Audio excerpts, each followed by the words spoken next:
ఇప్పుడు బ్రహ్మరాత బ్రహ్మరాత అంటూ ఉంటారు. బ్రహ్మరాత అంటే ఏమిటి? బ్రహ్మరాతని మనం ఏదో మార్పు చేసుకోగలమా? మార్చగలిగితే బ్రహ్మరాత ఎందుకు అవుతుంది? దాన్ని అనుభవించి తీరవలసిందే. వ్రాతని మార్చలేం కానీ వ్రాతని మనకు అనుకూలంగా మార్చుకోవచ్చు. ఒక కథ ఒకటి వచ్చింది. ఒక గురువు గారు గురుకులం ఉండేది. ఆ గురుకులంలో కొంతమంది విద్యార్థులు చదువుకునేవారు.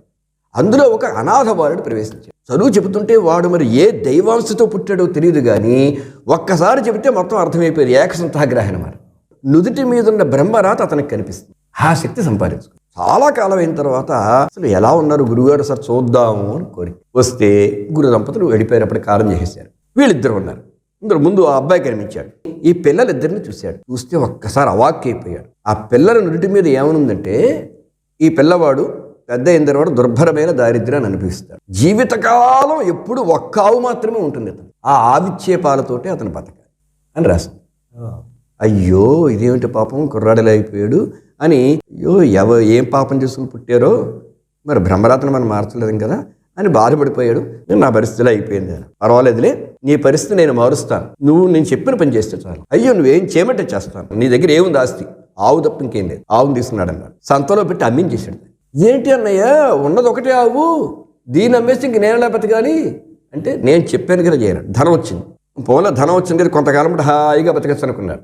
అనుకుంటే నీకు కావాల్సిన వస్తువులు అని కొనేసుకో, వాటికి కావాల్సినవి డబ్బంతా ఖర్చు పెట్టి నీకు కావాల్సిన తిని మిగతా డబ్బంతా ప్రజలకి అన్నదానం చేయి, కొంతమందికి నిరుపేదలకి అన్నదానం చెయ్యి అన్నాడు. చేయమన్నా కూడా చేయిస్తాడు. బాబు ఇంతకాలం ఆవు రోజుగా పాలు ఇస్తుంది, దాంతో బతకచ్చు అనుకున్న కొంత అమ్ముని దాంతో బతకచ్చు అనుకున్నా, ఇప్పుడు ఆ అవకాశం కూడా లేకుండా చేస్తావు. వచ్చిన డబ్బుతో కొంతకాలం బతుకుతావు అనుకుంటే ఆ డబ్బు కూడా మొత్తం అన్నదానం చేస్తావు. రేపటి రోజు నా పరిస్థితి ఏమిటి నీకు తెలియదు, నాకు తెలియదు, చూద్దాం భగవంతుని బారేద్దాం.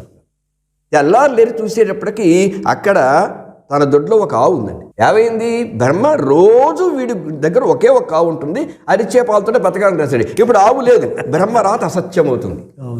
అప్పుడు బ్రహ్మదేవుడికి ప్రశ్న ఏందనమాట, అయ్యి బాబా ఇదేంటిది, నా రాత మారిపోతే ఇంక అసలు సృష్టి నడవదు అని వెళ్ళి ఒక ఆవును పెట్టాడు. మళ్ళీ అమ్మ కొత్తగా వచ్చింది అన్నయ్య అన్నాడు. నాడు సంతలోకి అన్నాడు, మళ్ళీ అమ్మించేశాడు. ఇలా రోజుకు ఒక ఆవు రావడం, సంతలో బట్టి అమ్మించేయడం, ఆ డబ్బులతో అన్నదానం చేయడం. ఎందుకని వీడు పూర్వజన్మలో ఎన్నో పాపాలు చేసినటువంటి ఫలితం అనుభవించడం కోసమే బ్రహ్మ ఈ వ్రాత రాశాడు. ఊరికే బ్రహ్మకే ద్వేషమా మనం ఏదైనా? రాత కొందరికి చెడుగా కొందరికి మంచిగా ఎందుకు రాస్తాడు?